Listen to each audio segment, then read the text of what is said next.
안녕하세요. 저는 경기에 살고 있는 30대 여자입니다. 지금부터 제가 들려드릴 이야기는 파란만장하고 우여곡절 끝에 아이와 함께 오순도순 살고 있는 저의 실제 이야기입니다. 물론 지금은 모든 시련을 이겨내고 행복한 삶을 찾아 살고 있지만 그동안 어찌나 힘들었는지 벌써부터 눈시울이 시큰거립니다. 제 이야기가 어떻게 들리실지 모르겠지만 같이 공감하며 웃고 울고 나누고 싶어 용기를 내어 글을 쓰게 되었습니다. 저는 태어나자마자 부모에게 버려져서 고아원에서 성인이 될 때까지 지냈어요. 바람이 선선하게 부는 어느 가을날 고아원 문 앞에 덜렁 포대기에 쌓여 뉘어 있었다고 하더군요. 이름도 없이 생년월일만 적신 쪽지와 함께 발견된 저는 출생신고조차 제대로 되어 있지 않았다고 했습니다. 고아원 생활은 너무나도 힘들었어요. 정신적인 부분으로 힘들었다기보단 제대로 먹지 못하여 늘 배가 고팠고 낡은 옷을 서로 물려입고 돌려입다 보니 자연스럽게 학교 생활에서도 주눅이 들게 되더라고요. 깡마른 몸에 수더분한 몰골이 친구들 사이에 자연스러운 놀림거리가 되었습니다. 중학생이 되어 사춘기가 찾아오자 저의 행색은 더욱이 비난받기 일쑤였고 고아원의 환경상 매일 씻지 못하여 따돌림을 당하게 되었습니다. 아무래도 친구들은 화장도 시작하고 꾸미는 것에 재미를 붙여 너도 나도 유행을 따라가기 일쑤였지만 저는 그럴 형편이 되지 않았기 때문이었습니다.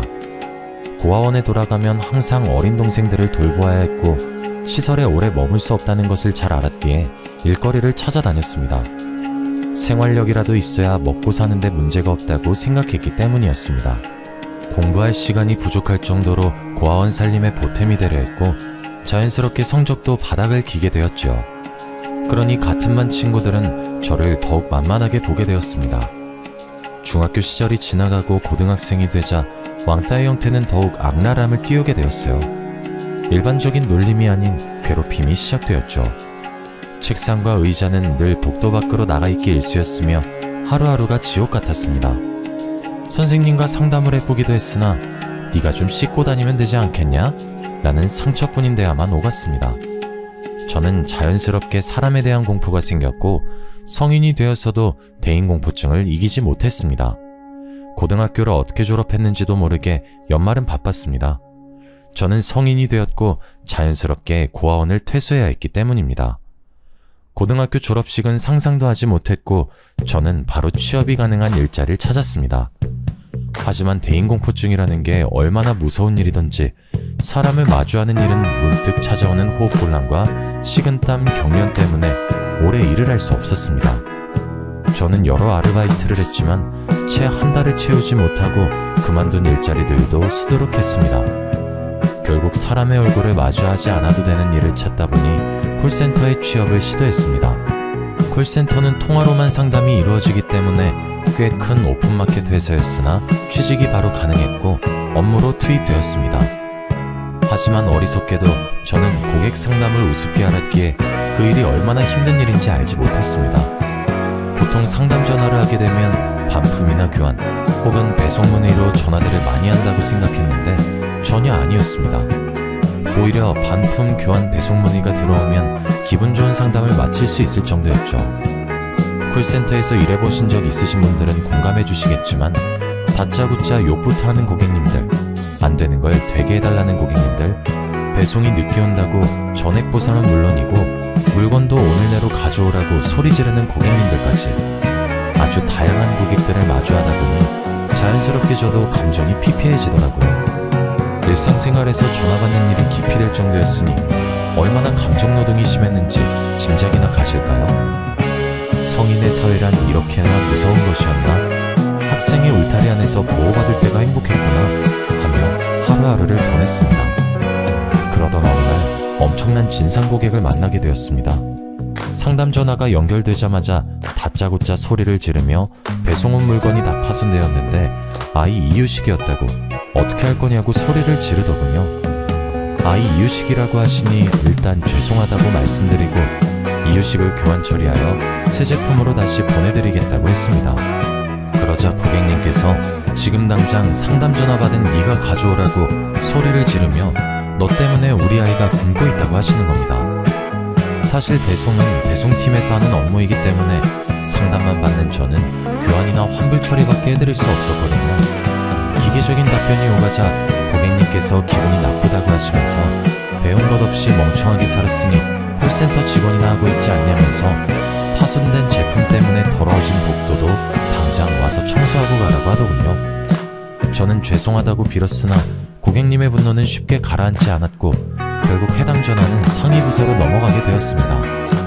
저는 멘탈이 완전히 깨지고 얼굴을 본 적도 없는 사람에게 모욕적인 언사를 들었다는 충격에 다시금 호흡이 가빠져오고 머리가 어지러워 쓰러질 것 같은 기분이 들었습니다.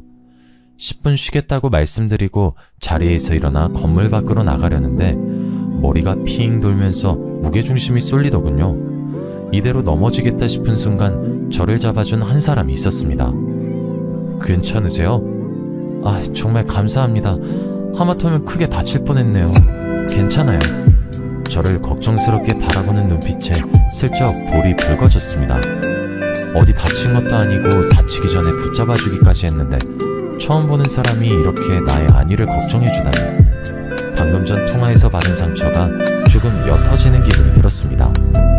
마침 음료수가 하나 있다며 저에게 캔 음료 하나를 건네준 그 사람과 건물 앞에서 잠시 이야기를 나누었습니다. 기훈씨는 옆팀에서 근무하고 있는 상담원이라고 하였어요. 워낙 대인공포증이 심했던지라 다른 팀원들과 인사도 제대로 나누어 본 적 없었던 저는 기훈씨를 처음 봤는데도 기훈씨는 이미 저를 알고 있었다고 하더군요. 나이도 워낙 어린데다가 일도 꼼꼼하게 처리하는 것 같아서 우리 팀으로 왔으면 좋겠다 하고 생각했다고 하면서요. 저는 태어나서 처음 받아보는 남자의 호의에 금방 빠져들고 말았습니다. 서로 전화번호를 교환하고 퇴근 후 한잔하자는 약속까지 금세 잡았죠. 매일 눈인사를 주고받으며 퇴근 후에 가볍게 산책을 시작으로 술 약속까지 시간을 보냈습니다.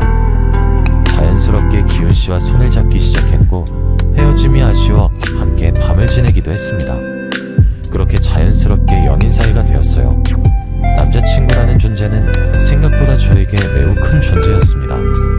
세상이 달라 보이고 아침에 일어나 출근하는 길이 너무나도 새로웠습니다. 콜센터 진상을 만나도 기분 좋게 웃어넘길 수 있게 해준 존재가 바로 기훈씨였습니다. 집에 가는 게 아쉬워서 기훈씨와 함께 저의 작은 월세방에서 지내기 시작했습니다. 아침에 눈을 뜨면 자고 있는 기훈씨가 보였고 출근 전 아침밥을 차려주는 게 그렇게 행복한 일인지 몰랐습니다. 그 사람이 일주일에 두세 번 집에 갈 땐 아쉬워 밤에 잠을 이루지 못할 때도 많았습니다. 이 사람과 함께라면 평생을 맡길 수 있겠다 싶을 정도로 저를 아껴주고 사랑해 주었죠. 저는 이 사람을 철석같이 믿었습니다. 기훈씨가 피임을 하지 않아도 그저 그 남자의 사랑한다는 말 한마디에 허락해 주곤 했죠. 그렇게 같이 지낸 지 2달이 채 되지 않은 시간이 흘렀을 때 저의 몸에서 이상 신호를 보내더군요. 저는 모든 게 처음이라 그게 무슨 증상인지 몰랐습니다. 약간의 미열과 어지러움, 울렁거림. 저는 감기인 줄 알고 감기약을 먹으며 버티기도 했죠. 그러다 문득 깨달았습니다. 제가 몇 달째 생리가 없다는 사실을요. 사춘기 시절 제대로 먹지 못한 탓에 생리불순이 조금 있긴 했지만 이렇게 3-4개월 동안 생리가 끊어진 적은 없었습니다. 그러고 보니 아랫배가 조금 튀어나온 것 같았고 배꼽 밑으로 길게 선이 올라오는 것이 보였습니다. 저는 놀라서 회사를 조퇴하고 회사 근처에 있는 가장 가까운 산부인과로 달려갔습니다. 임신 테스트기를 해보셨냐는 말에 아니요, 안 해봤는데 임신 같아서요 라고 말을 하고 초조하게 제 이름이 불려지길 기다렸습니다. 피를 뽑고 꽤 오랜 시간 기다리니 진료실에서 제 이름을 부르더군요. 의사 선생님께서 저를 빤히 쳐다보면서 말했습니다. 아직 나이도 어린데 결혼은 아직 안 했죠? 라고요. 저는 고개를 끄덕였습니다.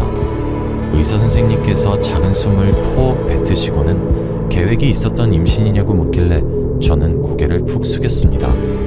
왠지 축복받지 못한 생명을 품은 기분이 들었기 때문입니다. 저는 임신 5개월 후기에 접어든 중기 임산부였습니다. 정말 둔했던 탓에 그리고 워낙 말랐던 탓에 배가 나온 것도 두드러지지 않았고 병원에서도 아기가 주수에 비해 매우 작다고 했습니다. 이미 주수가 24주에 가까워지고 있어 중절 수술도 힘들다고 했습니다. 나이가 고작 20살밖에 되지 않았기 때문에 불법으로 시행하는 곳을 가면 수술을 할 수 있을지 모른다고 했지만 이 정도 주수가 되었으면 출산이나 다름없다고 했습니다. 아이 아빠는 알고 있느냐 물으시길래 고개를 절레절레 저었습니다. 일단 상의하고 오는 게 맞는 것 같다고 하시며 저에게 수술을 하려면 지방에 있는 병원을 찾아가야 된다고 하셨어요.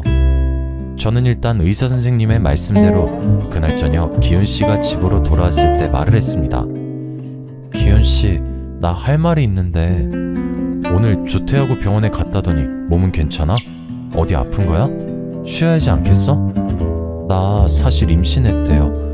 이거 우리 애기 초음파 사진이야. 벌써 23주나 됐다네? 임신을 했다고?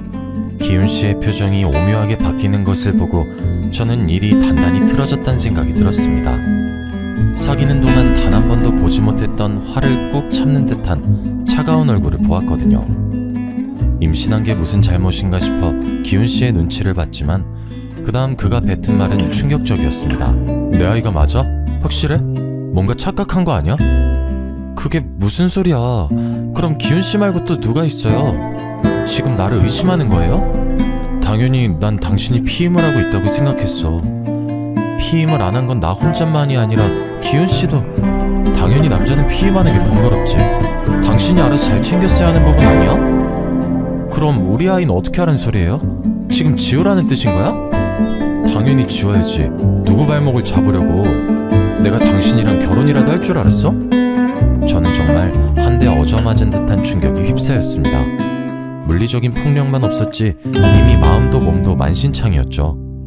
그는 저에게 욕을 뱉기도 했고 식탁 의자를 발로 차기도 했습니다. 당장 지우러 가. 나 내년에 결혼할 여자 따로 있어. 다른 여자가 있다니 그건 또 무슨 소리예요? 나 지금 기훈씨가 하는 말이 무슨 말인지 이해가 안 돼요. 설마 당신 바보야? 멍청한 당신은 그냥 심심풀이 땅콩이었단 소리야. 당신이 아이 지우지 않는다면 난 당신에게 돈 한 푼도 쥐어줄 수 없으니까 알아서 해. 그리고 두 번 다신 연락도 하지 말고. 진료 받는데 이미 주소를 넘겨서 애를 지울 수 없다고 했다고요. 그건 당신 사정이지. 출산을 해서 애를 버리든 아니면 어떻게든 낙태를 해. 회사도 그만둘 거니까 그런 줄 알아. 그렇게 문을 박차고 나간 기훈씨는 정말 두 번 다신 그 문 안으로 들어오지 않았습니다. 저는 며칠 휴가를 내고 낙태를 할 수 있는 병원을 찾아다녔으나 이미 아이가 너무 커버렸고 낙태를 하기엔 위험이 크다고 거절만 당했지요. 며칠을 쉬고 돌아간 회사에 기훈씨는 없었습니다. 전화도 받지 않더군요. 문자도 수백 통 남겨보고 전화도 걸어보았지만 일주일 후 그 번호는 없는 번호란 메시지가 뜰 뿐이었습니다. 임신 사실을 안 후 배가 티나게 불러오고 살도 꽤 붓기 시작했습니다. 저는 어쩔 수 없이 회사에 사표를 내고 월세방을 정리한 후 얼마 없는 돈으로 미혼모 센터에 입소하게 되었습니다. 생각보다 저만큼 힘들게 임신을 하고 출산을 강행하는 여성분들이 많더군요. 저는 그곳에서 마음의 안정을 찾기 위해 노력했습니다. 그렇게 아이는 40주를 꼬박 채운 어느 날 우렁찬 울음소리와 함께 태어났어요. 제가 버려졌듯 아이를 두고 나쁜 생각도 여러 번 했지만 작고 소중한 아이가 살겠다고 우는 모습을 보니 차마 발걸음이 떨어지지 않더군요. 저는 그렇게 아이를 키우겠다고 결심했고 몸조리도 제대로 하지 못한 채 일자리를 찾아 나섰습니다. 그래도 나라의 복지가 참 좋다 싶었던 게 출산했다고 출산지원금과 양육수당이라는 게 지원되더라고요. 그리고 미혼모라는 이유로 어린이집 대기도 1순위로 선정되기도 하고요. 정말 운이 좋게도 아이가 8개월이 지났을 무렵 미혼모 시설 퇴소와 함께 어린이집에 자리가 나서 아이를 보낼 수 있게 되었습니다. 어린이집에 종일 아이를 맡기고 저는 일단 닥치는 대로 자빌부터 시작했습니다. 처음에는 상가 근처에서 음식을 배달하는 일부터 시작했습니다. 상가 특성상 점심시간에 백반을 배달시켜 먹는 경우가 많았고 저는 설거지를 하면서 배달일도 함께하여 시급도 꽤 많이 받을 수 있었습니다. 그렇게 푼돈을 한두 푼 모으면서 눈여겨본 옷들을 하나둘 사모으기 시작했습니다. 처음에는 도매로 떼어온 옷들을 중고물품 파는 곳에 한두 개씩 팔기 시작했는데 반응이 꽤 괜찮더라고요. 그래서 SNS를 이용한 옷 장사를 시작했습니다. 판매 건수가 처음에는 한두 건으로 시작해서 10건, 20건, 100건이 넘어가자 세금 문제도 걸리고 현금 영수증을 요구하는 사람들이 늘어나 저는 본격적으로 창업 준비를 시작했습니다. 아직 20대 초반인 나이라 힘도 팔팔했고 의욕도 넘쳤습니다. 쇼핑몰을 창업하기까지 꽤 큰 돈이 들어갔지만 아이와 살고 있는 반지하 월세방을 창고처럼 이용하며 물품을 팔기 시작했습니다. 그래도 그동안 어깨너머로 보았던 옷들이 큰 도움이 되더군요. 역시 꾸준함과 성실함은 배신하지 않는 걸까요? 2년 정도 지나니 저는 정말 잘 나가는 쇼핑몰 사장님이 되어 있더라고요. 반지하 월세방 그 쿰쿰한 곳에서 옷을 쌓아두고 시작했던 저는 커다란 창으로 햇살이 비추는 아파트 고층으로 이사를 하였고 저희 사무실 또한 따로 크게 자리를 잡았습니다. 이제 더 이상 옷이 습기를 먹을까 냄새가 나지 않을까 하는 고민은 하지 않게 되었습니다. 직원도 없이 혼자 발품부터 배송까지 전부 도맡아 했던 제가 디자인팀, 배송팀, 관리팀, 직원을 여럿 두고 일하는 사장님이 되었습니다. 그러던 어느 날 저의 성공 일기를 취재하고 싶다는 여성 잡지 에디터님의 요청이 있었고 저는 기꺼이 그 인터뷰에 응했습니다. 저의 과거부터 성공하기까지 상세하게 나열하진 않았지만 큼지막한 사건들이 잡지에 실렸고 저의 단단함을 보고 응원해주신 분들로 인해 쇼핑몰은 더욱 잘되기 시작했죠. 그렇게 가난하고 힘들었던 제가, 대인기피증의 왕따였던 제가 이제는 그 모습을 다 벗어던지게 된 겁니다. 문제는 제 인터뷰를 본 기훈씨에게 연락이 오기 시작했다는 겁니다. 오랜 시간 만났다는 그 여자친구와 결혼을 했으나 결국은 이혼을 하게 되었고 그동안 저를 그리워했다, 심지어 그렇게 지우라고 난리치던 아이까지 보고 싶다고 하는 겁니다. 저는 딱 잘라 거절했습니다만 친자가 일치할 경우 자신에게도 친권이라는 게 있다고 하면서 아이를 데리고 가겠다고 협박을 하였습니다. 저는 친자검사에 동의하지 않았지만 법적으로 제재할 수 있는 부분이 아니기에 어쩔 수 없이 친자검사를 시행하게 되었고 아니나 다를까 기훈씨의 친자 일치로 결과지를 받아보게 되었습니다. 기훈씨는 더욱 비열하게 아이를 내놓아라, 여태 너랑 살았으니 이제 나랑 살아야겠다 하며 뻔뻔하게 양육비를 지급하라 하였습니다. 저는 기훈씨 없이 아이를 낳고 몇 년 동안 혼자 전전긍긍하여 아이를 키웠는데 그간의 보상 하나 받지 못하고 친자가 일치한다는 이유로 이런 요구를 하는 것은 말도 안 된다 하였지만 기훈씨는 콧방귀를 끼며 친권소송을 걸겠다고 하더군요. 어디 할 테면 해보라고 했습니다. 저는 당당했으니까요. 기훈씨는 정말로 저에게 소송장을 보냈습니다. 어찌나 어이가 없던지 순식간에 멘탈이 바사삭 부스러지는 느낌이었습니다. 직원들을 퇴근시키고 샘플 원단을 보기 위해 거래처 사장님을 기다리면서 소장을 읽는데 그의 극악무도함에 치가 떨려 눈물이 주룩주룩 흐르더군요. 한참을 울고 있는데 헛기침하는 소리가 들리더군요. 거래처 사장님께서 제가 소장을 받고 울고 있는 걸 보고 계셨더라고요. 무슨 일 있으시냐고 물어보시는데 저도 모르게 오열하고 말았습니다. 제가 혼자 감당해내기엔 너무나도 큰일이었고 그럴 리 없겠지만 혹여라도 아이를 빼앗기면 저는 어떻게 살아야 하나 막막했기 때문입니다. 소장을 슬쩍 본 사장님께서 이런 일은 더 강단 있게 나가야 한다고 하시면서 잘하는 변호사가 있으니 도움을 좀 받아보는 게 어떻겠냐고 먼저 손을 내밀어 주셨습니다. 원단 샘플을 한가득 가지고 오셨지만 지금 이게 중요한 게 아니라고 하시며 제 손을 끌고 변호사님을 찾아갔습니다. 제 사정을 전부 들으신 변호사님은 이런 사건은 무조건 제가 이기게 되어 있다고 하시며 걱정하지 말라고 하셨습니다. 마음을 편안하게 먹고 협박받은 내용의 증거가 필요하니 문자나 통화 녹음이 있으면 전부 저장해두고 전달해달라고 하셨습니다. 법에 대한 지식이 방대한 사람이 직접 걱정 말라 위로를 해주니 더할 나위 없이 든든해지더군요. 저는 그 이후에 기훈씨에게 온 모든 연락을 저장해두었고 그것을 모두 증거로 제출했습니다. 소송은 꽤 더디고 길어졌어요.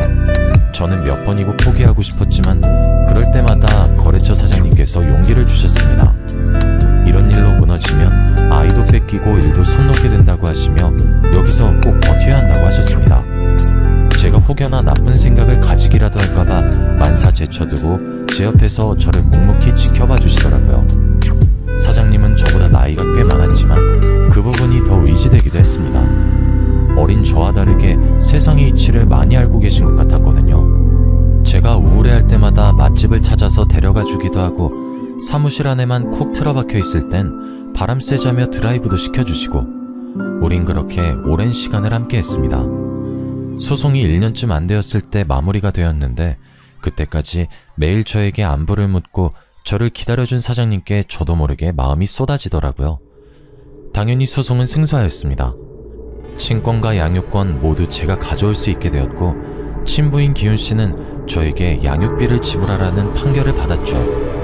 기훈씨는 그런 결과를 받아들이지 못하고 저에게 몇 번 더 연락을 시도했으나 사장님께서 모든 연락을 막아주셨고 변호사님께서도 법적으로 조치를 취할 수 있다고 언제를 주셨습니다.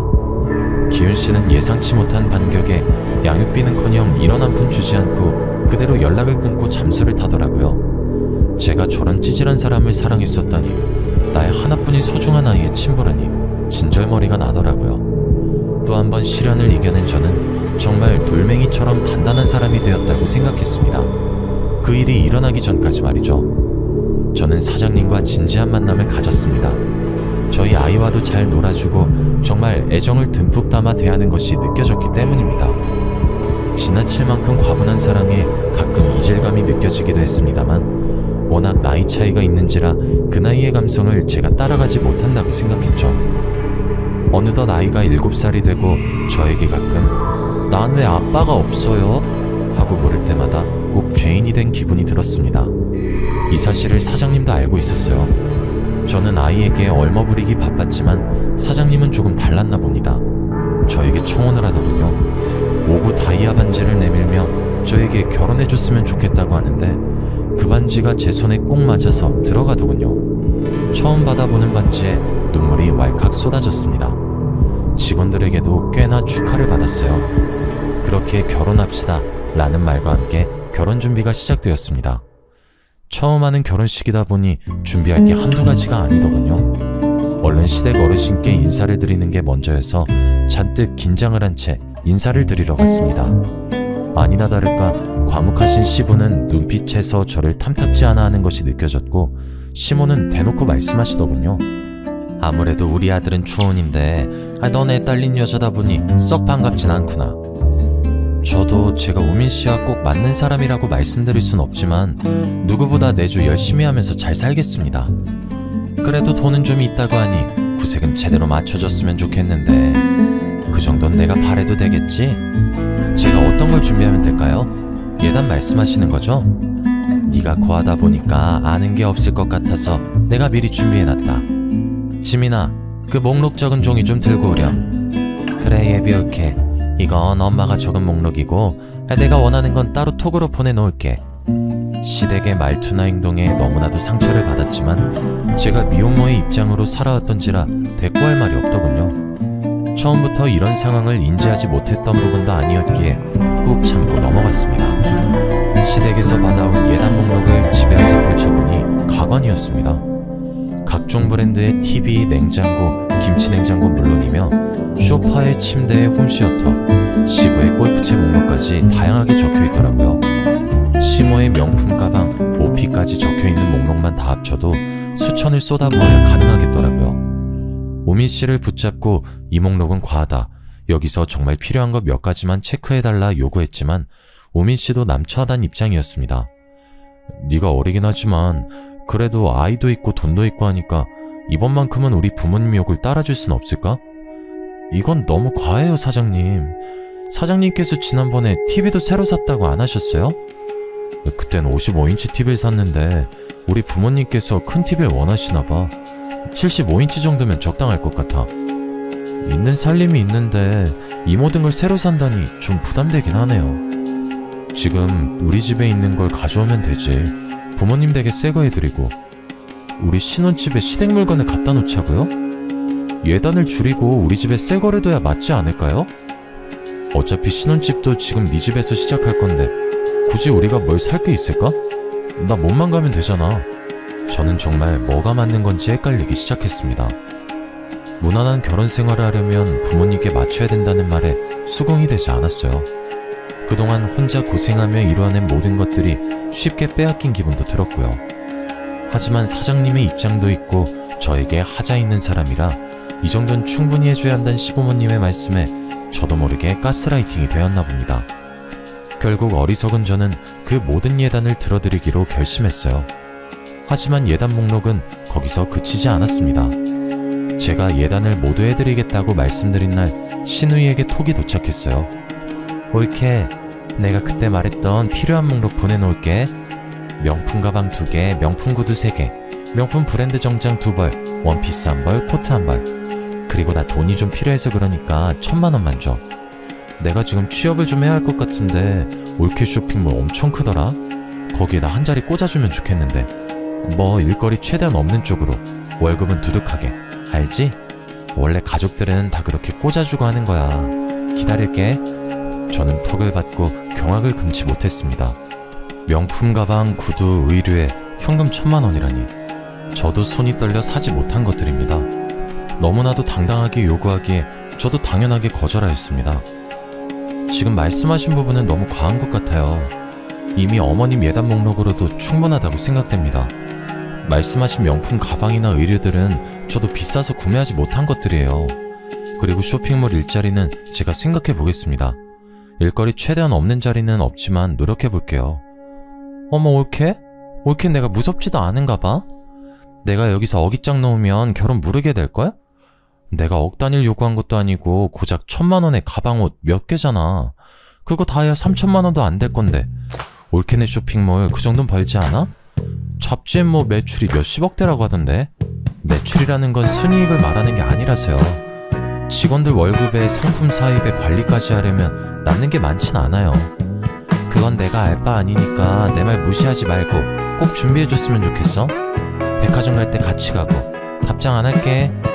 저도 모르게 한숨을 푹 쉬었습니다. 직원들 중 하나가 사장님 프로포즈 받고 얼굴에 수심이 깊어지는 것 같다고 하며 걱정까지 하더군요. 직원들의 사기를 꺾는 것 같아 오히려 미안한 마음이 들었습니다. 다 같이 잘해보자 커피 한 잔씩 돌리고 걱정하지 말라고 당부하며 우민씨에게 전화를 걸었습니다. 우민씨, 신우이한테 연락이 왔는데 나한테 명품 브랜드 가방이랑 옷 몇 개, 그리고 현금으로 1000만 원을 달라고 하더라고요. 얘기 들었어. 일단 내가 지금 좀 바쁘니까 나중에 연락할게. 우민씨는 예단 목록에 대한 이야기가 나오면 자리를 피하기 일쑤였습니다. 아무래도 가운데서 이러지도 못하고 저러지도 못해 답답하겠죠. 저는 오히려 저런 우유부단한 사람을 더 믿고 의지해야 하나 싶기도 했습니다. 하지만 그 사람이 뭔지, 저에게 보여주었던 헌신적인 모습을 앞으로도 기대하며 그의 불편함을 위해서라도 예단 목록을 모조리 다 맞춰가야겠다는 결심을 하게 되었습니다. 식장 예약을 마치고 예약금을 걸고 스튜디오 촬영과 드레스 업체를 고른 뒤 시모의 손에 이끌려 예단 품목을 결정하러 백화점에 갔습니다. 항상 최고급만 써왔다고 하시며 각종 브랜드 상품 중에서도 가장 비싸고 가장 잘 나가는 모델들로만 쏙쏙 골라 계약을 하는 모습을 보니 약간 씁쓸함이 남았지만 그래도 하나하나 결제할 때마다 즐거워하시는 걸 보니 또 한편으로는 잘했다 싶기도 했습니다. 진즉 기쁜 마음으로 돈 좀 쓸걸, 괜히 내키지 않아 하다가 우민씨까지 스트레스 받게 한 것 같아 미안한 마음도 들었습니다.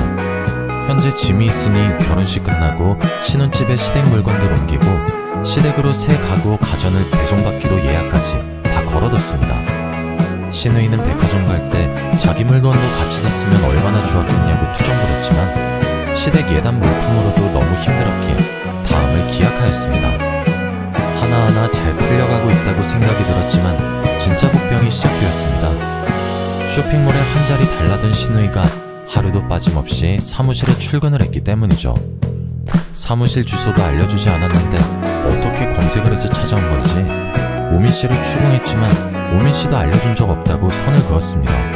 진실은 아무도 알 수 없지만요. 제가 외근을 나가는 동안에도 사무실에 죽치고 앉아서 허구한 날 통화에 직원들에게 사사건건 시비를 걸어댔습니다. 하루는 일하고 있는 디자인팀 직원에게 커피 심부름을 시키질 않나, 또 하루는 창고 재고 관리라는 직원에게 창고에 먼지가 많다며 청소는 언제 하는 거냐고, 먼지가 많으면 목이 아프니까 빨리 청소하라고 되도 않는 갑질을 하고 있더라고요. 참다 신우이에게 말도 해봤지만 올케가 물으니까 아랫사람들이 일을 제대로 하지 않은 거야 라며 오히려 저를 나무랐습니다. 백날 말해봐야 속이에 경일기다 싶어 저도 좋은 게 좋은 거라고 직원들을 다독여가며 조금만 참아달라고 했습니다. 어느 때와 다름없이 공장의 샘플을 확인하러 다녀오니 왼수 같은 신우이가 어딜 갔는지 보이질 않더라고요. 이제야 숨 좀 돌리겠다 싶어 직원들과 마무리 작업을 하고 샘플을 확인하고 있는데 직원들 얼굴이 영 좋지 않더군요. 무슨 일 있냐고 물어봐도 대답이 없고 재고관리팀 직원 하나는 그만두고 싶다는 의사를 전해왔습니다. 초창기부터 오랜 시간 함께했던 직원들이라 마음이 좋지 않아 사정이 있으면 잠시 휴가를 주겠다고 했으나 더 이상 이곳에서 일하기 힘들다고 눈시울을 붉히더라고요. 알고 보니 신우이가 제가 없는 사이 직원들을 또 잡돌이했더라고요. 내가 내일 지민씨에게 잘 말해볼게. 여기서 그만두면 내가 너무 서운할 것 같아. 사장님, 저 정말 못 버티겠어요. 아까도 사진 보정하고 있는데 와서는 저 모델이 시원치 않다면서 자기가 모델하면 어떻겠냐고. 신우이가 나이가 몇인데 그런 소리를 했단 말이야? 네, 그러면서 요즘 다 포토샵으로 만지는 거 아니냐고, 자기가 하면 더 잘할 수 있다고 사장님한테 이야기를 해달라고 어찌나 조르던지. 내가 잘 말할게. 더 이상 사무실 오지 말라고도 할게. 응? 조금만 기다려줘. 이미 여기서 월급 받고 일하는 거라면서 자기한테 대들지 말라고 이제 사장 가족이라고 그러던걸요? 저 못하겠어요 정말. 저는 정말 머리가 지끈 아팠습니다. 어떻게 일궈낸 회사인데 사이 좋았던 직원들까지도 괴롭다고 할 정도니 오민씨의 자상함만 아니었어도 집안만 봐서는 언제라도 파혼하고 싶은 심정이었습니다. 퇴근 시간이 다가와서 직원들을 보내고 사무실에 혼자 앉아 장부를 보고 있는데 장부 내용이 약간 이상했습니다. 급히 퇴근길에 나선 격리 직원을 불렀습니다. 다행히 아직 회사 근처라고 돌아오겠다고 했어요. 분명 지난달에 외근비랑 부자재 값이 이게 아니었던 것 같은데 장부 엑셀 파일 좀 볼 수 있어? 사장님, 그거 사실은... 왜? 내가 모르는 뭐가 있어? 이거 지금 횡령이야. 알지? 내가 자기 얼마나 믿는지. 내가 장부 기입은 다 자기한테 맡겼었잖아. 저도 잘 알죠. 그런데 제가 수정한 게 아니에요. 사업자 통장도 확인해보니까 일적 금액만큼 인출되어 있던데 어떻게 된 거야? 자기 무슨 일 있어? 일은 제가 있는 게 아니라 그게... 그냥 속 시원하게 말해봐. 우리 둘밖에 없잖아. 그거 사장님 신우이분이 한 짓이에요. 격리 직원의 말은 그랬습니다. 제가 신상품 준비를 위해 요즘 들어 외근이 잦았던 건 사실입니다. 제가 자리를 비운 사이 직원들에게 갑질을 했고 하다못해 격리 직원의 컴퓨터에 앉아 엑셀 파일을 열어보고 있더랍니다. 커피를 사러 잠시 외출한 사이 일어난 일이라 수기장부와 함께 정리를 해보니 금액이 몇십만원 비어있기에 장부를 왜 수정했냐고 하니 본인이 어차피 다 쓸 돈이라고 돈 받기로 했다면서 사장한테 물어보라고 오히려 큰 소리를 치더랍니다. 그러면서 중간에 오해가 생겨 사장이 파혼이라도 하면 다 네 탓이라고 소리를 지르고 조용히 넘어가길 원하면 앞으로 종종 수정해달라고 했답니다. 그렇게 중간에서 횡령한 돈이 700만원을 넘기고 있었더라고요. 물론 중간중간 통장 확인과 장부 확인을 하지 않은 저도 문제라면 문제지만 항상 오차없이 일처리를 했던 격리 직원을 믿고 있었고 신우이가 감히 사업자 통장까지 손댈 거라고는 생각도 못했었기 때문에 몰랐던 겁니다. 혹시라도 제가 파혼이라도 당할까 격리 직원은 속을 끙끙 앓았더군요. 제가 너무 화가 나서 몸을 부르르 떨자 직원이 입을 열었습니다. 사장님, 결혼 꼭 하셔야겠죠?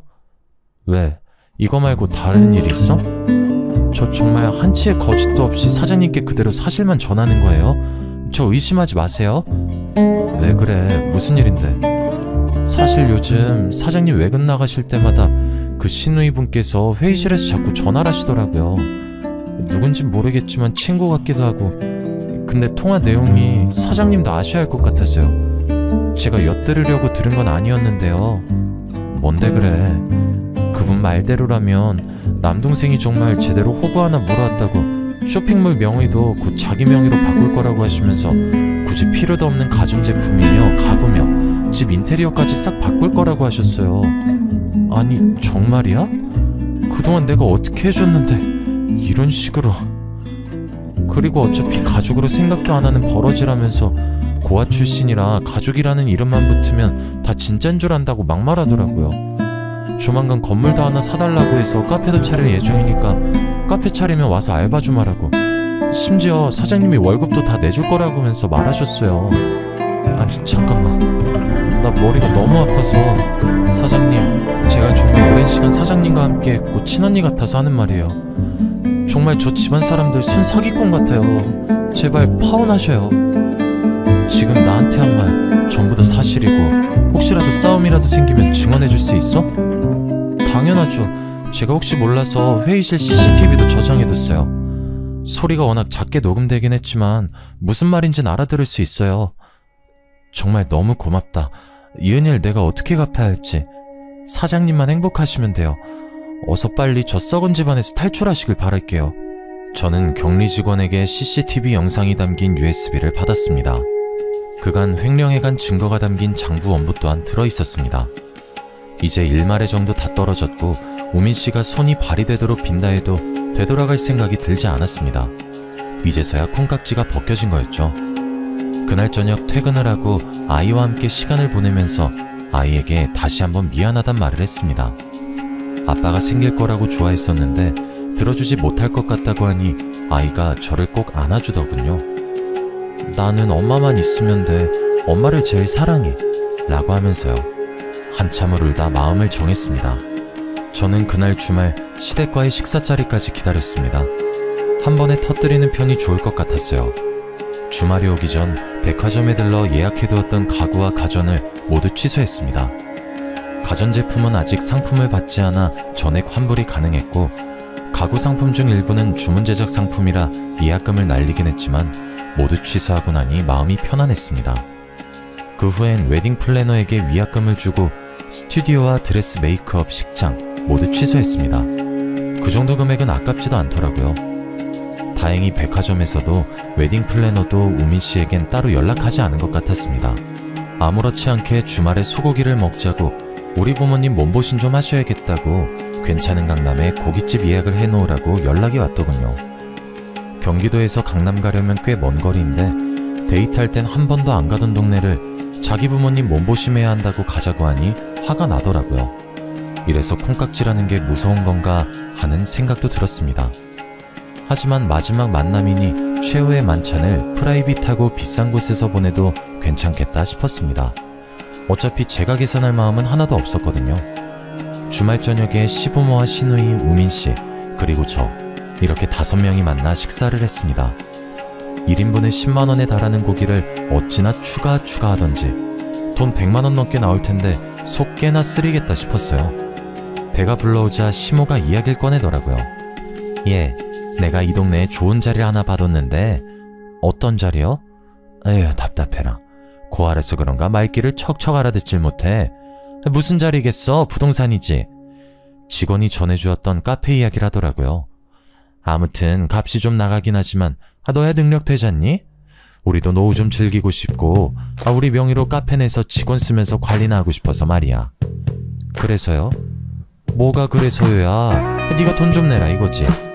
보증금 2억에 인테리어까지 하고 다달이 나갈 월세, 관리비, 직원 월급 그것 좀 마련해놔. 저는 더 이상 참을 수 없었습니다. 얼굴에 물이라도 끼얹고 싶었지만 그건 꾹 참았어요. 티끌 하나 잡음 없이 깔끔하게 처리하고 싶었습니다. 전 더 이상 못하겠네요. 우민씨랑도 결혼하지 않겠습니다. 제가 저 말을 했을 때 그 가족들의 표정을 사진으로 어찌나 남기고 싶던지 다들 벙찐 얼굴로 저에게 모든 시선이 꽂히더군요. 저는 눈도 마주치지 않은 채 식사 자리를 정리했습니다. 제가 준비했던 예단들은 당연히 이미 취소했고요. 결혼 준비했던 모든 것들 위약금 물고 해지했습니다. 웨딩 플래너에게 연락하셔도 좋아요. 당신 나랑 한마디 상의도 없이 이게 무슨 짓이야? 내가 이래서 못 배운 애들이랑은 상종하는 거 아니라고 했잖아. 그깟 돈 좀 번다고 유세 떠는 거야? 네가 뭐가 잘나서 파혼이야? 그 입 다무시죠? 지민씨, 그동안 저희 회사 공금 횡령한 증거 다 가지고 있습니다. 제가 이걸로 소송이라도 걸면 어떻게 배상하시려고요? 뭐라고? 그동안 알차게도 조작하셨던데 저희 유능한 직원이 이중장부로 관리해두고 있어서요. 회의실에서 통한 CCTV 내용도 가지고 있습니다. 야, 너 그거 불법 촬영 아니야? 아무 말이나 막 하지 마시고요. 호구를 물어왔다고요? 쇼핑몰 명의도 바꾸고 카페도 차릴 거라고요? 누구 마음대로요? 시모의 날카로운 시선이 신우이를 향해 가자 신우이가 이를 그르쳤다는 생각이 들었는지 눈꼬리를 확 내리더군요. 그거야, 그냥 가족 되는 거니까 그렇게 하면 어떨까 싶어서 한 말이지. 친구랑 통화하면서 뭐 내 생각도 말 못해? 그게 생각만으로 끝나지 않으니까 문제죠. 제가 미혼모라 하자 있다고 구하라서 배운 게 없다고 하셨죠 그동안? 그걸 뭐 또 그렇게 마음에 담아두고 그래? 그냥 주책맞게 한 소리지. 배운 게 없고 하자 있는 사람이라 제 맘대로 하려고요. 더 이상 우미씨랑 결혼 준비 못하겠고요. 앞으로 저희 사무실에도 찾아오지 마시고요. 혹시라도 저한테 연락한다거나 절 찾아온다거나 하면 경찰에 바로 신고하고 고소 준비할 테니까 그런 줄 아세요. 그 가족들 모두 아무 말도 못하고 우물쭈물해 있는 사이 저는 가방을 들고 일어섰습니다. 제가 파혼하는 마당에 계산까지 해야 할까요? 제가 먹은 건 별로 없지만 잘 먹었습니다.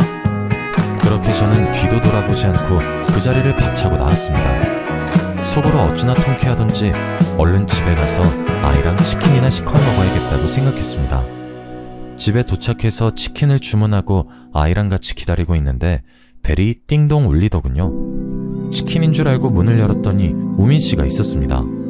분명 찾아오지 말라고 경고했는데 우민씨는 이 상황이 도리어 화가 나는지 저에게 다짜고짜 소리를 지르더군요. 저도 지지 않고 맞서 싸웠습니다. 아이 앞에서 할 행동은 아니지만 저도 눈에 보이는 게 없었거든요. 세상 물정 모른 거 걷어줬더니 이게 무슨 짓거리야? 우민씨가 뭘 모르는 거지. 내가 왜 10살이나 많은 늙은이한테 시집가면서 재물까지 갖다 바쳐야 돼? 뭐가 어째? 내가 찾아오면 경찰에 신고한다고 했지. 찾아오지 마. 너만 신고하는 게 아니라 니네 누나도 횡령죄로 깜빵살이 시킬 거니까. 알았어? 이게 오냐오냐 하니까 누가 누굴 오냐오냐 해. 당신이 나 호구라고 하고 다닌 거, 돈 때문에 나한테 들러붙은 거 이미 다 알고 있어. 사기 결혼으로 모든 위약금부터 스토킹 신고까지 당하고 싶지 않으면 당장 꺼져. 저는 그대로 문을 쾅 닫았습니다.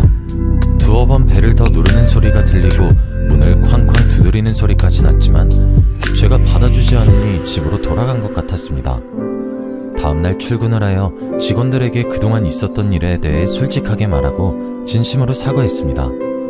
그만두겠다는 직원은 엉엉 울면서 좋지 않은 소식이면서도 너무 좋은 소식이라고 그 나쁜 인간들 천벌받을 거라고 그러더라고요. 격리 직원은 아침부터 편의점에 가서 혹시 찾아올지도 모르니까 다같이 소금이나 뿌리자고 소금 한 봉지 사왔더라고요. 2번 다시 찾아오지 말라고 했으니 그걸 쓸 일은 없을 거다 했는데 점심시간이 지나자 우민씨와 신우이가 정말 찾아온 게 아니겠어요? 당장 꺼지라고 소리 지르고 직원들은 경찰에 신고하겠다고 엄포를 넣고 대치하는 상황에서 정말로 격리 직원이 소금을 푹 찢어버리더라고요. 신우이와 우민씨 얼굴에 정면으로 소금을 확 뿌리면서 사기죄랑 횡령죄가 얼마나 무서운 건지 아냐고 당신네들 당장 변호사 알아보라고 했어요. 정말 사이다 한 캔을 원샷한 기분이었습니다. 소금을 탈탈 털어내며 고소당할 게 정말 무서웠는지 모두 묻어주면 2번 다시 찾아오지 않겠다고 약속하더라고요. 변호사 공증이 필요하면 공증까지 받겠다. 대신 CCTV 영상과 장부 기록은 지워달라고 하길래 평생 나타나지 않으면 그 일이 밝혀지지 않을 거다라고 서로 합의했습니다. 그 일이 생긴 뒤로 저는 남자라면 아주 치를 떨었습니다. 그 몇 년 동안은 일에만 매달렸던 것 같아요. 직원들과는 더욱 돈독해졌고 제 나이는 30을 넘겼습니다. 체력적으로 힘이 붙이는 것 같아 배드민턴이라도 쳐볼까 하는 마음에 동네 동호회에 가입을 했고 매일 퇴근하고 오후에 배드민턴을 치곤 했습니다. 동호회에 속한 사람은 대략 30여 명이었는데 알고 보니 동호회 전통이 한 달에 한두 번 주말에 봉사활동을 가는 거였어요. 저는 아이와 시간을 보낼 겸 몇 번 거절했지만 수차례 거절했던 터라 더는 민망해서 안되겠다 싶어 주말 봉사활동에 참가하겠다고 했습니다. 단톡방으로 봉사활동 주소를 받았는데 어딘가 기억에 있는 주소였습니다. 핸드폰으로 검색해보니 우연의 일치인지 제가 어린 시절을 보냈던 그 보육원 주소였어요. 정말 사느라 바빠 까마득히 잊고 있었는데 마음 한켠이 뜨겁게 울컥거리더군요. 주말 아침 일찍 보육원으로 가니 정말 예전 모습 그대로더라고요. 낡은 시설에 꾀지지한 아이들의 모습까지도요. 유년 시절을 보내며 힘들었던 기억이 솟구치고 옷을 돌려 입고 제대로 씻지도 못하고 먹지도 못했던 그때가 떠올랐어요. 저는 원장 선생님과 진득한 이야기를 나누었고 그곳을 정기적으로 후원하기로 했습니다. 사춘기가 지난 아이들의 옷도 정기적으로 기부하겠다고 했고요. 적어도 보육원에서 자랐다고 무시받고 멸시받는 일은 더 이상 없었으면 하는 마음에서 시작한 일이었습니다.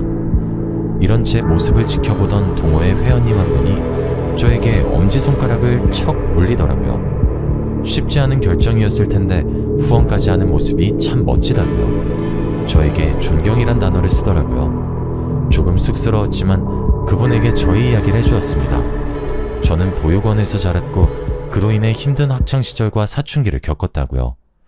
더 이상 저와 같이 마음이 아픈 아이들이 없었으면 하는 마음이 든다고 덧붙였습니다.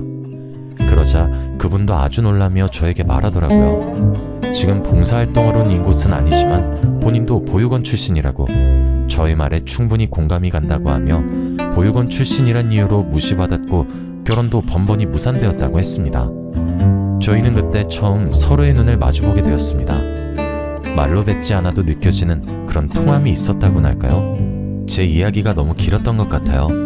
그동안 겪었던 드라마 같은 이야기를 글로 풀어내려니 조금 장황하게 설명되기도 한 것 같네요. 마지막 이야기를 조금 궁금해하실 것 같아 살짝 더 풀어보자면, 그분과 저는 그렇게 한 달에 한 번 꼭 같이 봉사활동을 다녔고 차근차근 서로를 알아가고 이야기를 써내려갔습니다. 아픔을 공감하고 보듬어주고 헌신적으로 사랑을 주고 물질적인 걸 요구하는 사이가 아닌 서로를 둥글게 안아주는 존재로 발전했습니다. 그렇게 취미와 봉사를 함께하는 시간 동안 인간적인 모습을 보았고 끌렸답니다. 저 프로포즈 받았어요, 그분에게. 그래서 곧 결혼합니다. 서로 주고받을 시댁 친정도 없고 나의 아이를 마음으로 품어준 그 사람과 미래를 함께 멋지게 그려보려고 합니다. 시련을 겪고 아픔을 딛고 일어나서 내 삶을 찾다 보니 결국 이렇게 운명의 반쪽을 만나게 되네요. 우리 모두 지금의 아픔을 잘 이겨내어 행복한 삶을 살았으면 좋겠습니다. 긴 글 읽어주셔서 감사합니다.